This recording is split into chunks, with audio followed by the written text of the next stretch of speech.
Então, nós vamos continuar, estamos no capítulo 3. Eu pensei em resumir os 5 primeiros capítulos, mas eu desisti da ideia, porque o nosso propósito é nós estudarmos com um pouco mais de profundidade. Porque muitas vezes nós estudamos a Bíblia, fazemos aquela leitura superficial, né? Meio rápida, e alguns textos são claros, fáceis de entender, mas outros que não são, a gente vai, passa por cima, deixa para trás. Então, no sentido, ou no objetivo de nós tentarmos ir um pouquinho mais fundo, é que nós vamos aí tentar cobrir todos os capítulos. Então, hoje nós estamos no capítulo 3. Vamos ler, então, o capítulo 3. Se a oferta de alguém for sacrifício pacífico, se a fizer de gado, seja macho ou fêmea, oferecê-la-á sem defeito diante do Senhor. E porá a mão sobre a cabeça da sua oferta, e a imolará diante da porta da tenda da congregação. E os filhos de Arão, os sacerdotes, aspergirão o sangue sobre o altar ao redor. Do sacrifício pacífico, fará oferta queimada ao Senhor. E a gordura que cobre as entranhas, e toda a gordura que está sobre as entranhas. Como também os 2 rins, a gordura que está sobre eles, e junto aos lombos, e o redenho sobre o fígado com os rins tirá-los-á. E os filhos de Arão queimarão tudo isso sobre o altar, em cima do holocausto, que estará sobre a lenha no fogo. É oferta queimada de aroma agradável ao Senhor. Se a sua oferta por sacrifício pacífico ao Senhor for de gado miúdo, seja macho ou fêmea, sem defeito a oferecerá. Se trouxer um cordeiro por sua oferta, oferecê-lo-á perante o Senhor, e porá a mão sobre a cabeça da sua oferta, e a imolará diante da tenda da congregação, e os filhos de Arão aspergirão o sangue sobre o altar em redor.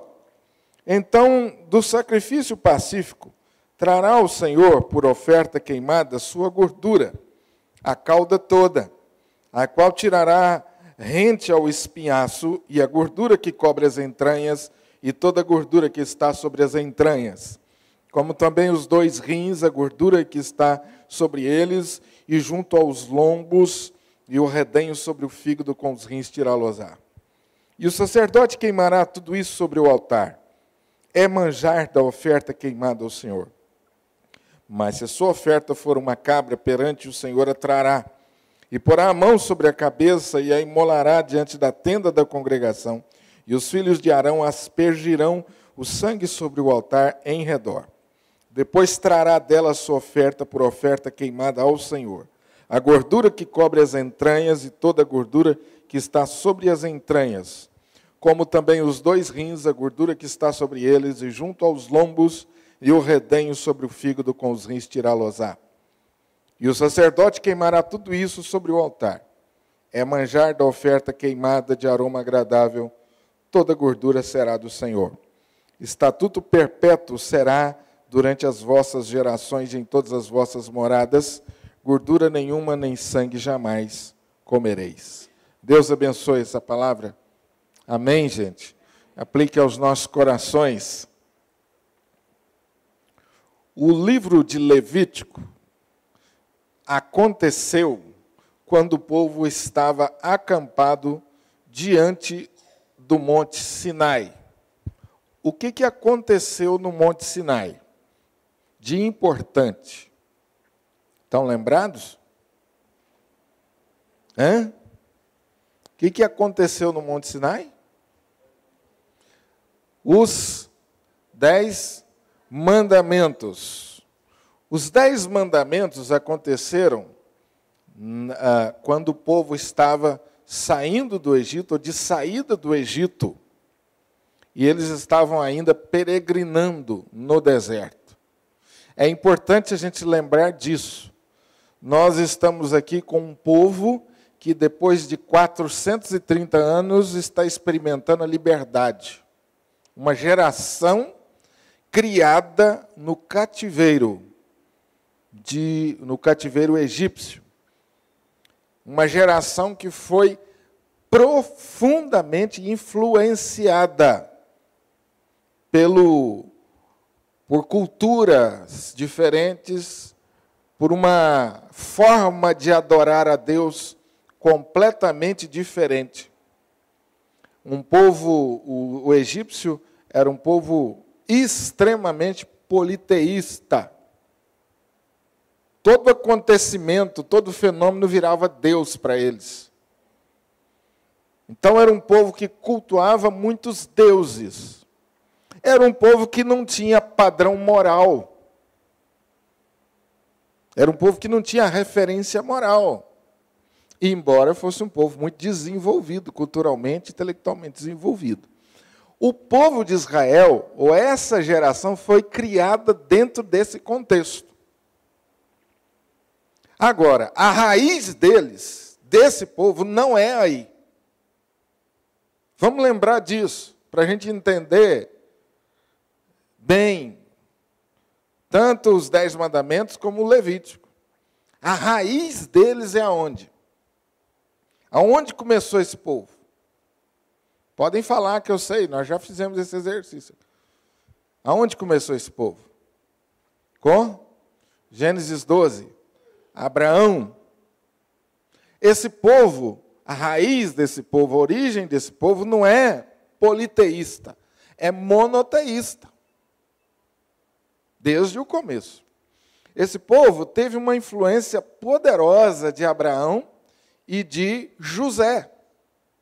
São 2 ícones aí que aparecem. Tem mais, mas esses marcam Abraão o início e José jamais próximo do Êxodo. 2 ícones de homens fiéis, tementes a Deus, obedientes, fiéis à aliança com Deus. Agora, essa geração está 400 anos no Egito. Essa geração morre e vem outra geração que não conheceu ou que não viveu isso. Mas presta atenção que eu quero frisar isso para os irmãos, que isso é importante para o resto da história bíblica. Esse povo é o povo da aliança, é o povo da promessa. Deus tem um pacto com esse povo. Muito bem, depois de 430 anos, eles saem nessa peregrinação. Quando eles saem, eles começam a tomar jeito de nação e de povo. Porque até então eles não tinham jeito de povo nem de nação. Porque eles estavam dentro do Egito. E ali eles não tinham identidade como nação. Mas agora, no deserto, eles estão começando a ganhar identidade de nação. Então, na peregrinação para o deserto, eles têm grandes lições, nas quais Deus vai trabalhar nessa nação, conforme aquilo que ele havia prometido para eles lá em Gênesis 12 e Abraão. A missão, pensando humanamente falando, é uma missão muito difícil. Concordam comigo? Porque esse povo ficou tanto tempo numa outra cultura, e Deus agora vai continuar afirmando a identidade deles como povo de Deus, como nação santa, mas, ao mesmo tempo, Deus tem que promover uma faxina nesse povo. Uma faxina cultural, uma faxina de hábitos, mas, sobretudo, uma faxina espiritual. E é nesse sentido, meus queridos, que entra o Monte Sinai, porque ali Deus estabelece o parâmetro geral. Os 10 mandamentos é o parâmetro geral. Até então o povo não tinha parâmetro. Muito bem. Depois desse evento vem o que de importante na história do povo? O tabernáculo. E o tabernáculo foi mais uma ação divina para dizer o seguinte: olha, vocês são um povo especial. E eu quero habitar no meio de vocês. Construa o tabernáculo, porque ali eu vou me manifestar de modo diferente. Muito bem. Constroem o tabernáculo seguindo exatamente o que Deus mandou. E isso já foi um exercício muito grande. Eles estão aprendendo como Deus é exigente, como Deus requer obediência, atenção, cuidado. Cada parte do tabernáculo tinha que ser... Agora presta atenção, que coisa maravilhosa. Principalmente na construção do tabernáculo, Deus está fazendo uma coisa que o povo não tem muita noção. Mas Deus está fazendo. O que é?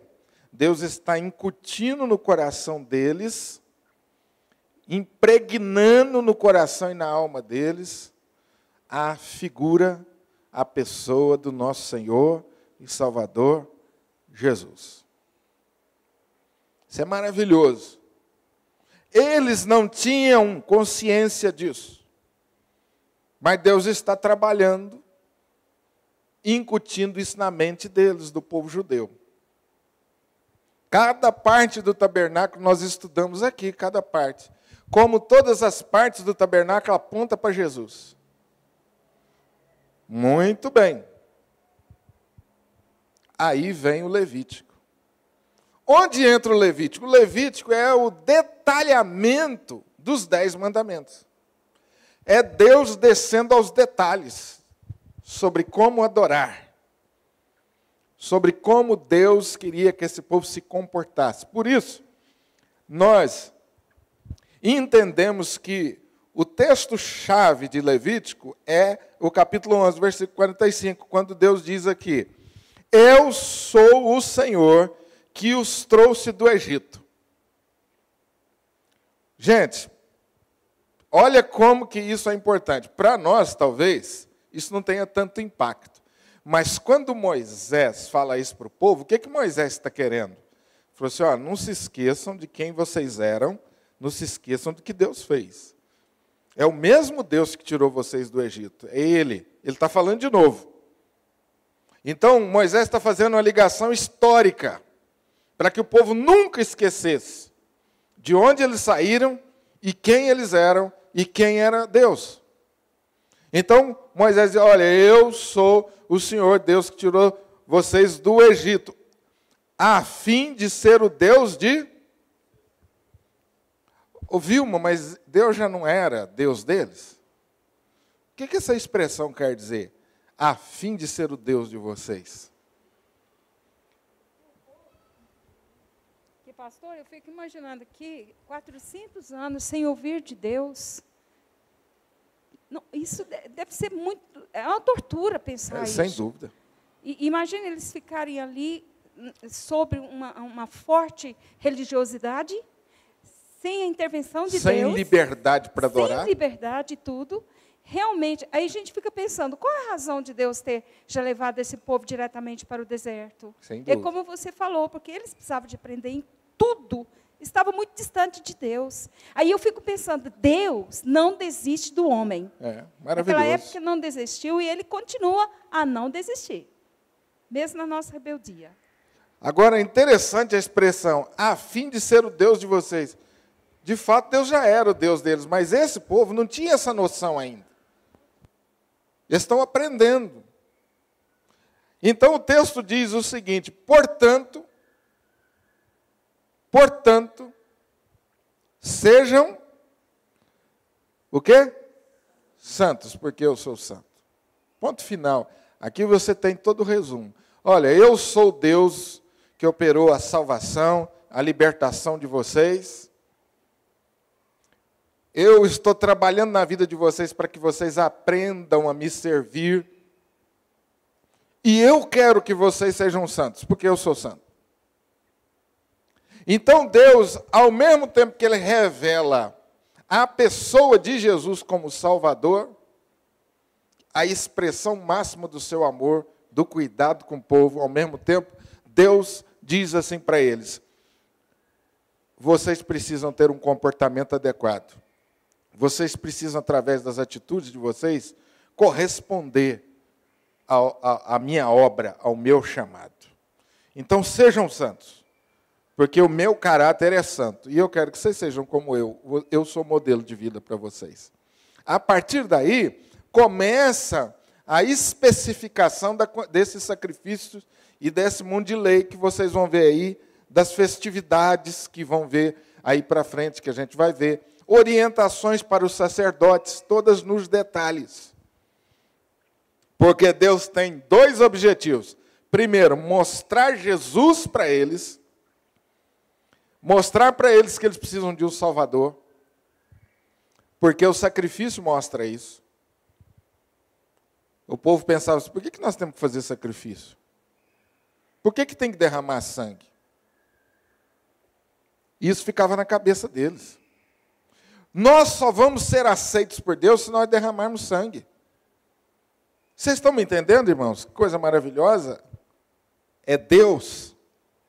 Porque a gente fica encantado como Deus age. E às vezes a gente, na nossa vida diária, a gente não consegue entender determinadas coisas que Deus faz, né? Deus está agindo aqui de uma forma a longo prazo. Às vezes a gente é imediatista, né? Deus está agindo a longo prazo. Já ensinando Jesus para eles. E, em segundo lugar, o que Deus queria? Que eles tivessem um comportamento que glorificasse, que fosse adequado a Deus. Esses são os dois objetivos de Levítico. Revelar a pessoa de Jesus. E a pessoa de Jesus fica cada vez mais nítida quando esse povo tem a noção da gravidade do pecado deles. Por isso, tanto sacrifício. Por causa do pecado do homem, era necessário sacrifício. Mais tarde, Jesus seria esse sacrifício definitivo. É importante destacar que o sacrifício sempre esteve presente na história do relacionamento de Deus com os homens. Através deles, Deus sempre quis mostrar a incapacidade do homem e a necessidade de buscar perdão através da obra expiatória. E aí tem alguns exemplos de como o sacrifício sempre esteve presente na história do relacionamento de Deus com o homem. Deus sacrificou animais para vestir Adão e Eva, quando eles pecaram e perceberam a sua nudez, a Bíblia diz que eles fizeram vestimentas para si. A oferta de sangue de Abel foi aceita pela fé. Noé adorou a Deus com sacrifícios. Abraão, Isaque e Jacó adoraram a Deus com sacrifícios e com ofertas. Então, na história do relacionamento de Deus com o homem, o sacrifício sempre esteve presente. Em seguida, eu coloco aí novamente, para os irmãos mentalizarem, como cada sacrifício em Levítico, dos 5 primeiros sacrifícios, apontam para Jesus e qual a característica de cada um. O primeiro sacrifício, holocausto. O segundo sacrifício, oferta de manjares. O terceiro sacrifício, oferta pacífica. O quarto, oferta pelo pecado. E o quinto, oferta pela culpa. Está aí nos 5 primeiros capítulos. O primeiro sacrifício, o holocausto. Como que ele aponta para Jesus? Jesus satisfaz a justiça de Deus. Adão desobedeceu a Deus, Jesus o glorificou. Pela cruz veio mais glória para Deus do que a que perdeu com a queda de Adão. Essa oferta vem em primeiro lugar. Segunda oferta, a oferta de manjares. Eu estou passando rápido porque nós já estudamos essas. Essa é a única oferta que não tem sangue. Revela perfeição. Depois de apresentar o sangue precioso que nos deu a paz, ele alegra a Deus pelo que ele é em si. O significado dessa oferta, a consagração dos bens. Estou passando rápido, nós já vimos, de novo. A terceiro, que é o que nós vamos ver hoje, a oferta pacífica. Essa é a oferta com sangue. Colocando-se entre Deus e os homens, Jesus traz a paz. Essa oferta significa reconciliação, comunhão com Deus. A quarta oferta, a oferta pelo pecado. Jesus se ofereceu por nossos pecados e agora pode perdoar. Qual o significado desta oferta? O perdão. Nós vamos dedicar um estudo, que é o capítulo 5, para nós tratarmos sobre o pecado. Então a gente vai... É um estudo interessante. E é uma coisa que às vezes nós falamos muito pouco na igreja. O que é pecado? Como que o pecado trabalha? Como que eu lido com ele? Então, no quinto estudo, no capítulo 5, nós vamos ter um momento que nós vamos falar só sobre isso. E vocês vão ver que coisa muito interessante como Deus trabalha isso na vida do povo. Em seguida, eu ponho de novo um resumo aí do holocausto, um resumo da oferta de manjares, e o terceiro ponto, a oferta pacífica, eu já estou do outro lado da folha. Eu coloquei esses dois aí para os irmãos, se quiserem fazer comparação durante o estudo, podem fazer, principalmente para quem faltou. Mas o nosso assunto aí é o ponto 3, ofertas pacíficas. Eu não vou ficar repetindo para não cansar os irmãos. Ofertas pacíficas. Oferta de sacrifício pacífico. O hebraico, a tradução literal seria sacrifício da unidade, ou sacrifício da inteireza. Inteireza da ideia de um relacionamento íntimo ou comunhão entre Deus e o homem. Essa é a tradução literal daquilo que aparece na nossa versão como oferta pacífica, a tradução literal. Então você poderia entender o seguinte: esse é o sacrifício da comunhão com Deus, esse é o sacrifício da intimidade completa com Deus. Esse é o sacrifício do relacionamento íntimo com Deus. Por isso, o tema geral desse sacrifício é a comunhão com Deus. No ritual dessa oferta, vocês vão perceber que ela é muito parecida com a primeira, que é a oferta queimada. Exceto que, enquanto na primeira toda oferta era queimada, na oferta pacífica, o adorador reunia-se ao sacerdote na refeição sacrificial daquilo que restava. Nas outras ofertas, só o sacerdote participa da refeição sacrificial. Entenderam isso aí? Amém ou não? Tem alguns que franziram a testa, né, Cássio? Hã? Miopia. Senta mais para frente. Olha o que é interessante nesse sacrifício. Gente, quanto mais eu estudo a Bíblia, mais tem hora que eu fico emocionado sozinho, parecendo bobo. Olha como Deus trabalha. Nessa oferta, o adorador sentava com o sacerdote e fazia um churrascão, João. Olha que coisa maravilhosa, Zé. O adorador pegava o resto que faltava, que não era coisa ruim, não. Era coisa boa. Sentava e fazia uma festa. Os dois. Fazia o sacrifício a Deus, falava: agora senta aí e vamos comer e vamos nos alegrar. Porque não pensa que essa refeição eles faziam com tristeza, não. Era comer mesmo. E esse povo comia com força, Wesley. Mas bom. Carninha assada. Pá. Olha que coisa maravilhosa. Nos outros, não. Quem comia era só o sacerdote. O que sobrava, jogava fora. Ou era tudo consumido, ou o sacerdote comia. Nesse não, o sacerdote chamava para se assentar com ele. Olha a ideia de comunhão que estava sendo colocada na cabeça desse povo, Belozi. O que é comunhão com Deus? Eu me assento com ele e faço uma festa.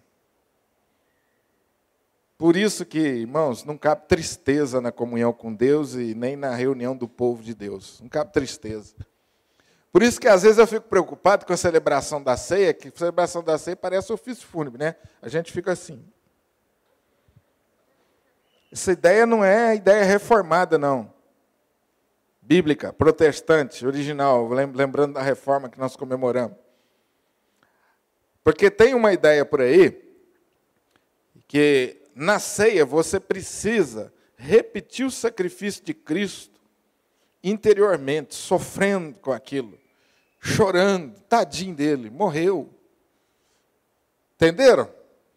A ideia bíblica é outra. Não morreu, não. Ele morreu, mas ele está vivo, ele venceu. Então é festa.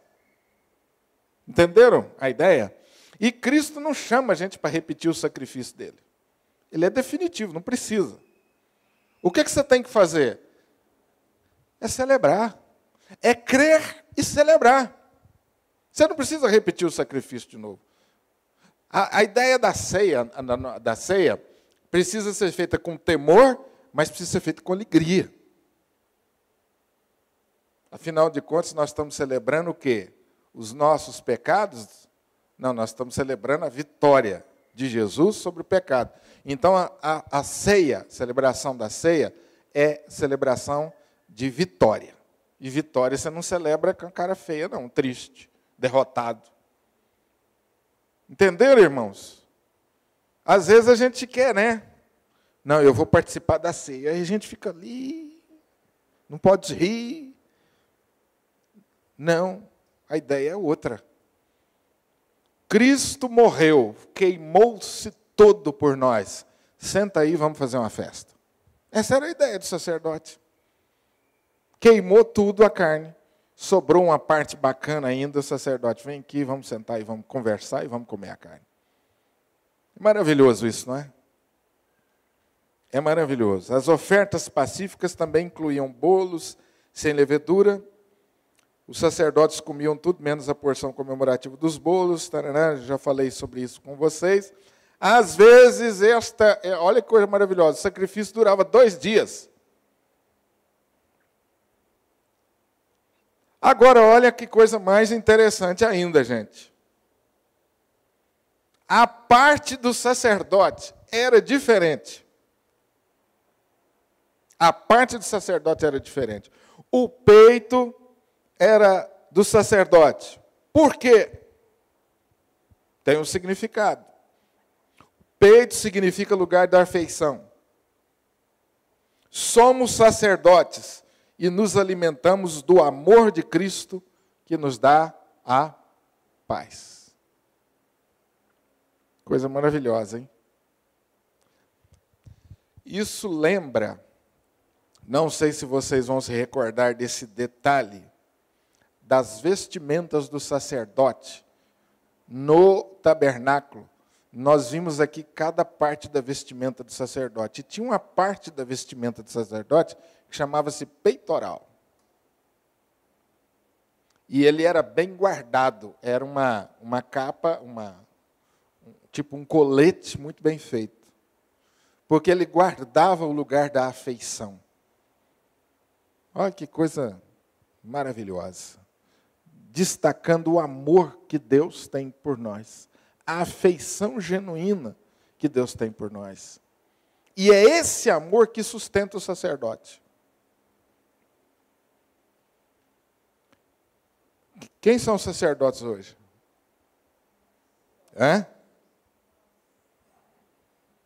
Não é isso? Quem são os sacerdotes hoje? Somos nós.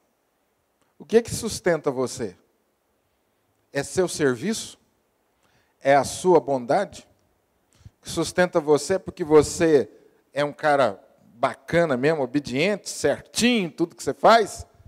Está enganado, meu abençoado. O que sustenta você é o amor de Deus. O que me sustenta é o amor de Deus. A gente, como líder na igreja, como no papel de liderança da igreja, às vezes a gente erra um pouco nisso aí. A gente transmite a ideia, vive e transmite a ideia de que com os nossos atitudes e comportamentos nós vamos nos manter no ministério. Nós vamos agradar a Deus. E com isso, o favor de Deus será dirigido a nós. Porque Deus olhou para nós e falou assim, esse cara é bacana mesmo. Entendeu, Adilson? Deus está falando assim, não, o que sustenta você não é o fato de você ser bacana, não. É o fato de eu te amar. E mesmo quando você pisa na bola, eu continuo te amando. É isso que sustenta você, meu filho. O que lembra você? Qual a palavra no Novo Testamento que lembra você isso que a gente fala o tempo todo? Tem uma palavra para isso no Novo Testamento. Que resume isso. Você é sustentado por quê? Pela graça de Deus. O que é graça? Favor que eu não mereço. É a provisão abundante do amor de Deus derramado continuamente sobre o meu coração. Romanos 5:5, que nós lemos a abertura do nosso culto. Porque o amor de Deus é derramado em nossos corações. Coisa maravilhosa, não é? O que me sustenta na vida cristã? O que sustenta você? Deixa eu fazer outra pergunta. Por que você deve ser santo? Por que você deve buscar agradar a Deus com toda a sua força? Por que você deve, com as suas atitudes, com seus hábitos, procurar fazer o que agrada a Deus? Por quê? Lembra da oferta de manjares? Por que você traz a oferta de manjares? Por que você oferece o seu serviço? É para fazer por merecer a graça? Não, é a resposta de gratidão, de gratidão a Deus pelo amor dele demonstrado. Essa é uma visão da vida cristã que a gente precisa de vez em quando relembrar, porque a gente sai da graça, muitas vezes, para a obra. Tem muito crente que está em Cristo, mas que às vezes esquece e sai da graça e vai para a obra. Sabiam disso? Que a gente pode sair da graça e entrar para a obra. A gente começa a fazer as coisas na igreja como compensação ou como meio de obter a bênção de Deus. Tem gente que pega cargo um atrás do outro, vira um cabide de cargo. Não tem tempo para nada mais a não ser atender os cargos na igreja. O que está por trás, muitas vezes, desse ativismo nosso? Às vezes, aquela noção de que eu preciso fazer o máximo para merecer a bênção de Deus. É mais ou menos uma troca. Tem sentido isso aí ou não? Tem sentido isso? Isso é o crente vivendo pelas obras. Coisa que a gente fala tanto, né? Que o crente é salvo pela graça, pela fé. Isso não vem de vós, mas é dom de Deus. Mas a gente pega as coisas na igreja e começa a fazer, e dá o dízimo, e evita o pecado com medo de Deus, ou senão, porque eu estou querendo uma bênção diferente. Então, esse mês, eu vou jejuar, vou orar, vou evitar de pecar, porque esse mês eu quero uma bênção diferente. Essa é uma visão utilitarista que a gente traz para a igreja ou para a fé. E Deus fala assim, não é por aí não. Eu quero o máximo de você, em gratidão ao meu amor. Se alguém quiser vir após mim, venha, mas não venha obrigado. Tranquilo aí, gente? Vocês estão vendo como o sacrifício, ele introduz de uma forma muito dramática o que é vida cristã, que mais tarde o apóstolo Paulo vai explicar para os judeus. Por isso o livro de Hebreus é importante ser lido para nós, para entendermos o Velho Testamento, porque o livro de Hebreus explica muito essa transição do Velho para o Novo. A substituição. Muito, muito interessante. Então, você, eu, nós somos sustentados pelo amor de Deus.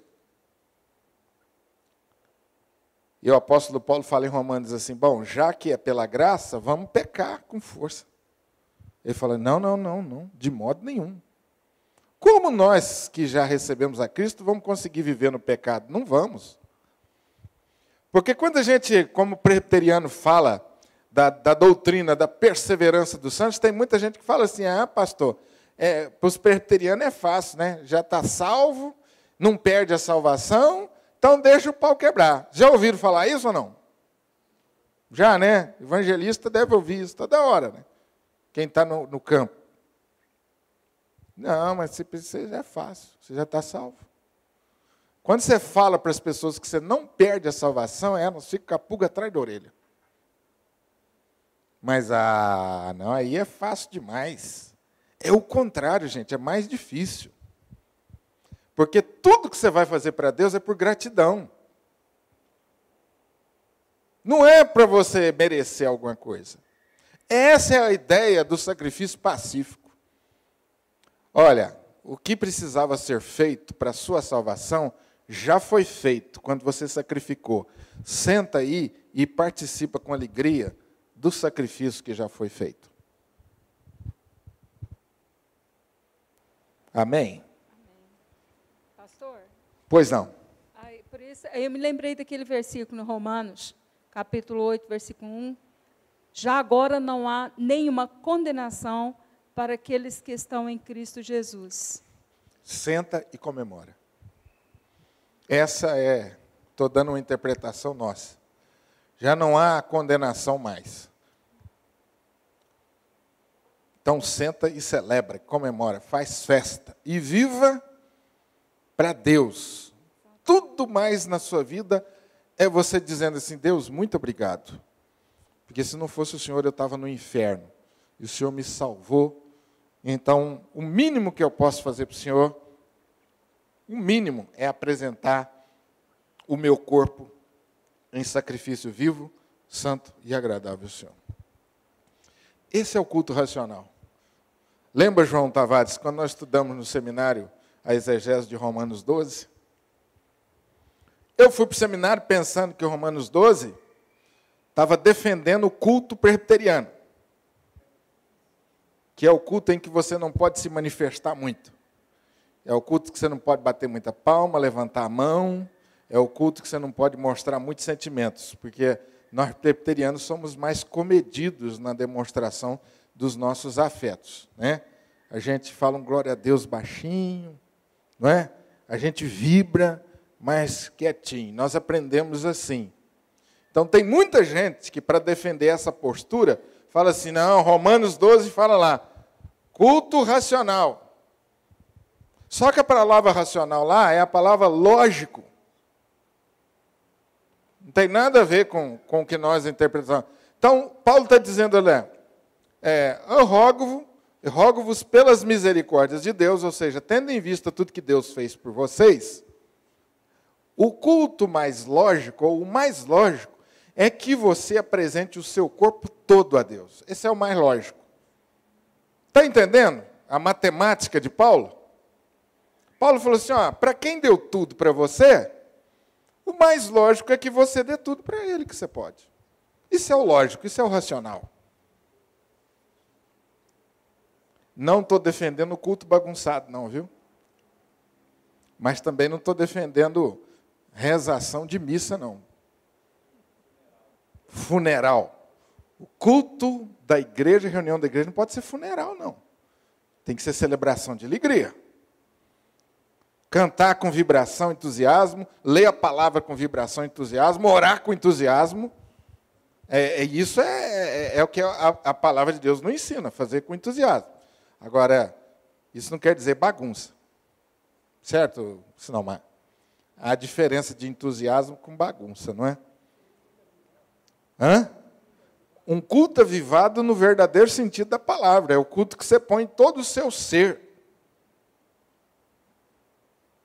Agora, Romanos capítulo 12 não está defendendo esse tipo de comportamento. Ele está defendendo a consagração da vida.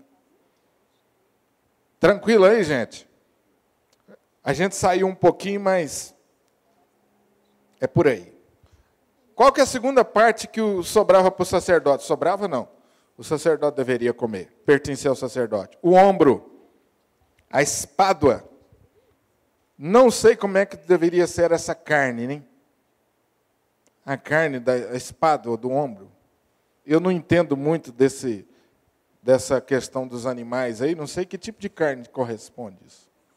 Representa força e poder que vem do Senhor para que Ele realize a obra do testemunho nesse mundo.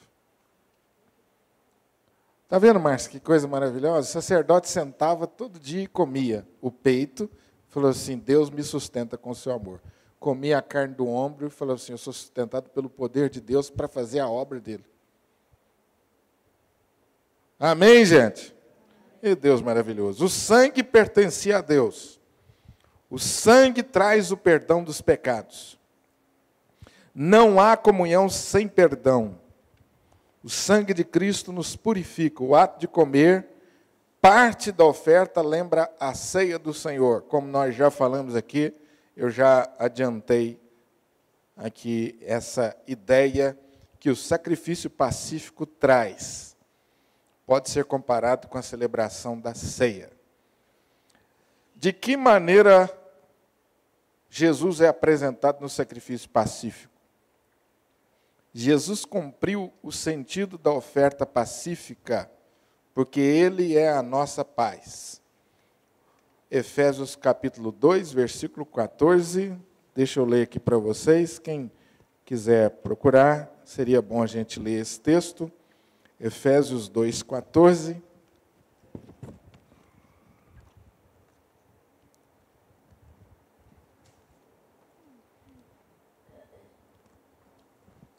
Eu vou começar a ler no versículo 12 para os irmãos entenderem bem o texto. Efésios 2, 12. Amém? Naquele tempo estáveis sem Cristo, separados da comunidade de Israel, estranhos às alianças da promessa, não tendo esperança e sem Deus no mundo.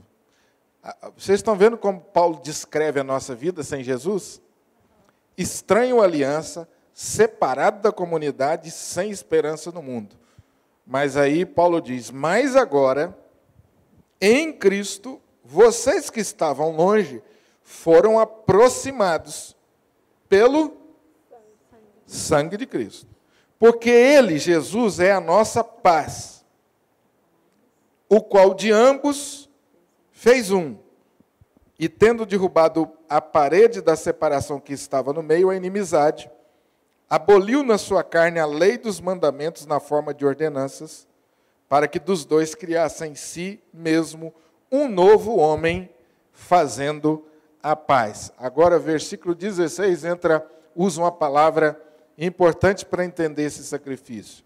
E reconciliasse ambos em um só corpo com Deus. Por intermédio de quem? Da cruz. Destruindo ele a inimizade. E vindo evangelizou paz a vós outros que estáveis longe, e paz também aos que estavam perto. Porque por ele ambos temos acesso ao Pai em um Espírito. Portanto, assim, vocês já não são mais estrangeiros e perdidos no mundo sem esperança, peregrinos, mas vocês tornaram-se concidadãos dos santos e vocês tornaram-se agora família de Deus. Como que começou essa história? Nós estávamos longe, nós estávamos separados e perdidos e sem esperança. Como terminou a história aqui? Nós agora fomos reconciliados com Deus e nos tornamos parte da família de Deus. Todo esse processo de transformação e de inclusão no corpo foi feito por Jesus. Nós éramos inimigos de Deus e Jesus nos reconciliou com Deus. Nós fizemos por intermédio de Jesus, nós fizemos as pazes com Deus. Pastor, Amém. tem um versículo aqui que mexe demais com o meu coração, está lá em Colossenses, Então, em cima do que compartilha. você está falando. Colossenses capítulo 2, versículo 14. Que diz assim: tendo cancelado o escrito de dívida que era contra nós e que constava de ordenanças, o qual nos era prejudicial, removeu-o inteiramente, encravando-o na cruz. Isso aí. Esse versículo me toca muito. Cancelou o escrito de dívida. Agora, todas essas expressões, para nós hoje, são mais fáceis de entender. Porque nós temos aí mais de 2000 anos de história, de igreja, de interpretação. Agora, o judeu lendo essas palavras, o que vinha à mente dele? Todo o ritual de sacrifício, que a vida inteira o povo fez. Ele falou assim: agora eu entendi. Vocês estão me entendendo? É maravilhoso demais. Qual a conclusão?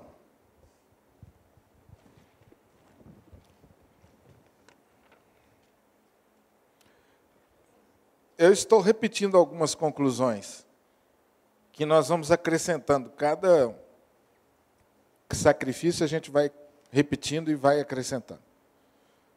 O que Levítico nos ensina? Primeiro, Deus está presente no meio do seu povo e quer se manifestar. O livro de Levítico começa com Deus chamando Moisés na tenda da congregação, se manifestando a ele e mandando ele falar com o povo. Então, Levítico é um livro que nos ensina claramente que Deus quer falar comigo e com você. Que Deus quer estar no nosso meio. E nós falamos isso, eu não me canso de falar isso. Isso é o que torna essa reunião diferente. Amém?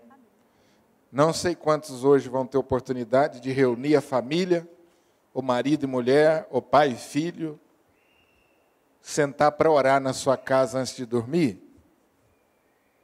O que torna aquele encontro ali especial é que Deus está lá com você. Amém? Porque às vezes você tem a ideia de que ele ficou aqui na igreja, né? Não.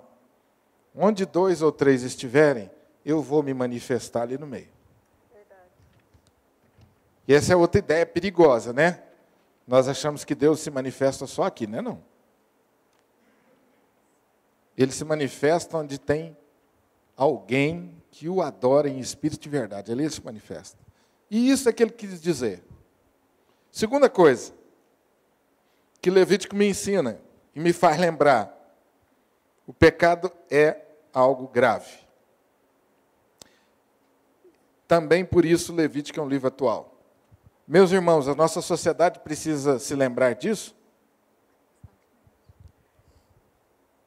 Parece que a modernidade, entre outras coisas, está roubando a gente esse sentido de gravidade do pecado. Aliás, essa palavra já não é mais bem vista.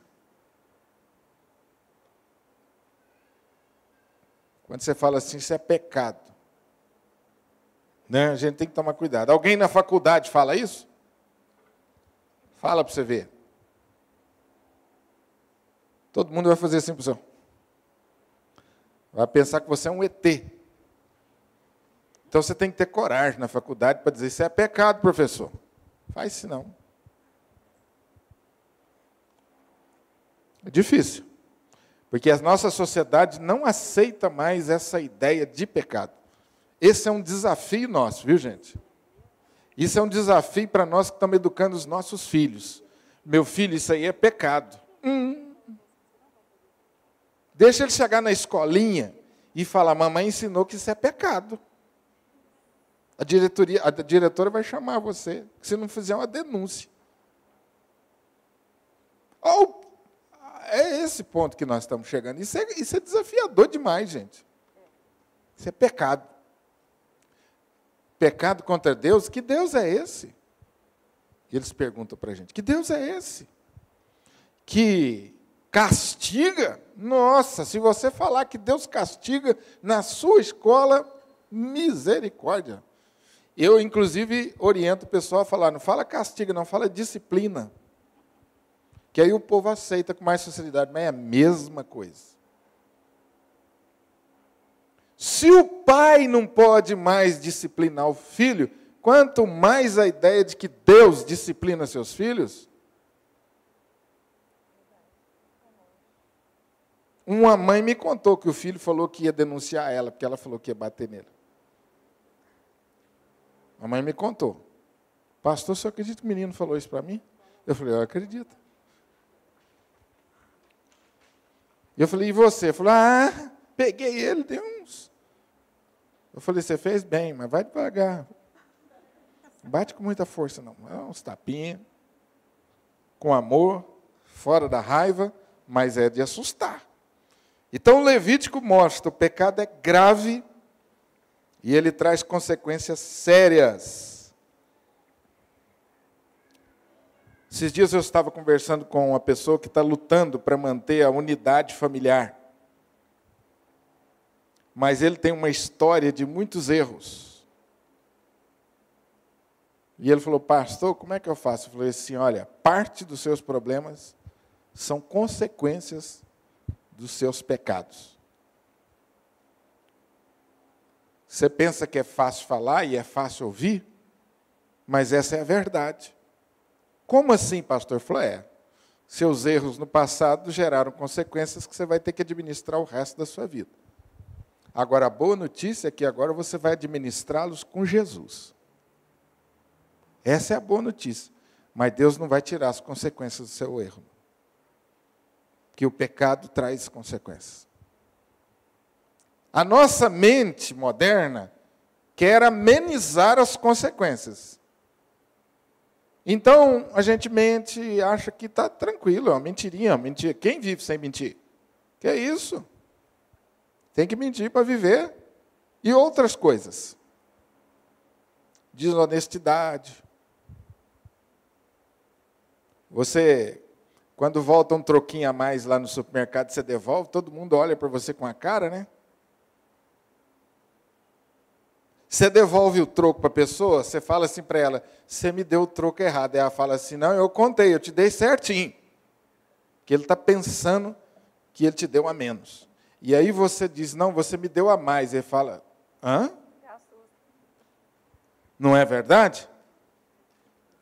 Porque, infelizmente, a maioria vai embora e acha isso normal.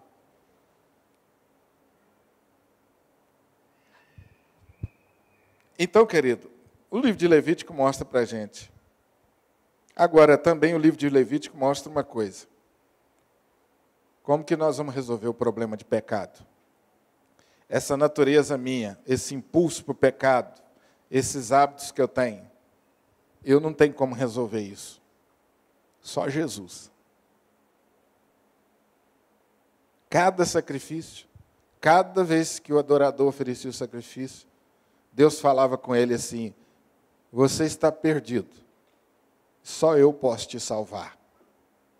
Essa era a ideia. Culto a Deus passa por essa crise. Domingo a gente falou um pouquinho sobre culto. Culto a Deus passa por essa crise. Tem um momento de tristeza onde eu contemplo o meu pecado e choro por ele. Mas em seguida vem a alegria, porque eu contemplo a esperança de salvação em Jesus. Isso é culto. Resumidamente, isso é culto.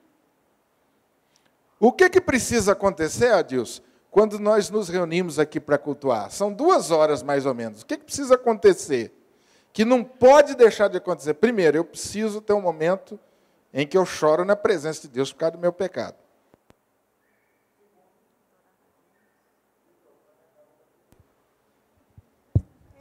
Segundo, depois de chorar pelo meu pecado, eu levanto a minha cabeça e falo, há esperança para mim. Eu contemplo Jesus como meu Senhor.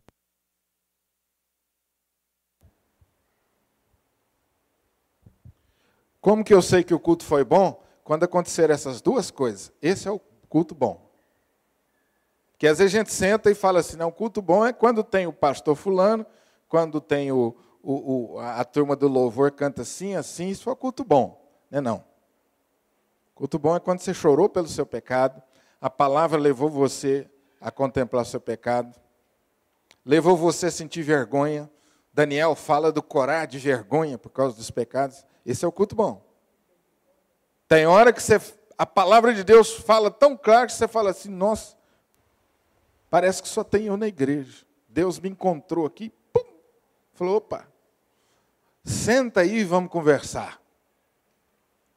E aí a santidade de Deus se manifesta e eu vejo o meu pecado e choro. Mas ao mesmo tempo Deus fala, levanta, que eu já resolvi esse problema. Creia em mim. Levanta e vai embora fazer a minha obra. Perdoado. Esse é o bom culto, gente. É a melhor maneira de você medir o culto. O que está acontecendo hoje, né, João? Os pregadores não falam mais do pecado e não conduz a gente mais ao arrependimento. A palavra, o culto não conduz mais ao arrependimento, porque a mente moderna não gosta disso. Então a tendência hoje do evangelho que está sendo pregado é amenizar o pecado e fortalecer a sua capacidade própria. Você é o cara, você é capaz. É só você determinar, você decretar, que aí você vai ser capaz de dar a volta por cima. Esse é o evangelho diluído. Esse é o evangelho diluído. E eu vou dizer, meus amados irmãos, as igrejas estão lotadas com esse tipo de evangelho. Mas lotada.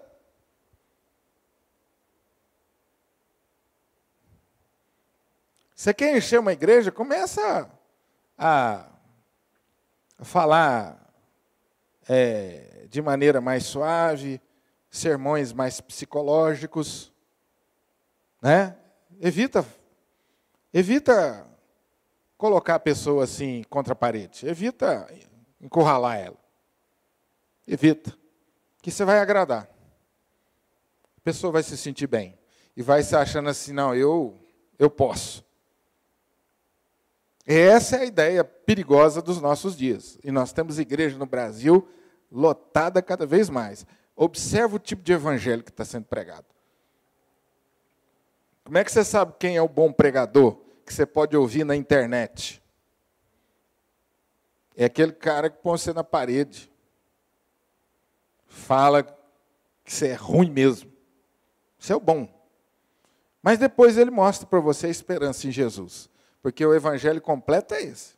Esse é o bom pregador. Quem gosta de procurar os vídeos na internet, de vez em quando alguém me pergunta, pastor fulano é bom? Esse é o nosso desafio, tá, gente? Nos próximos dias, meses e anos, esse é o nosso desafio. Esse é o nosso desafio. Eu acho que a grande tribulação, viu, João? Nós vamos viver muito isso.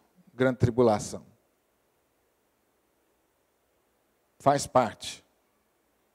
Como é que vai ser a grande tribulação? Vai ser um tempo de sofrimento. Não é só perseguição física.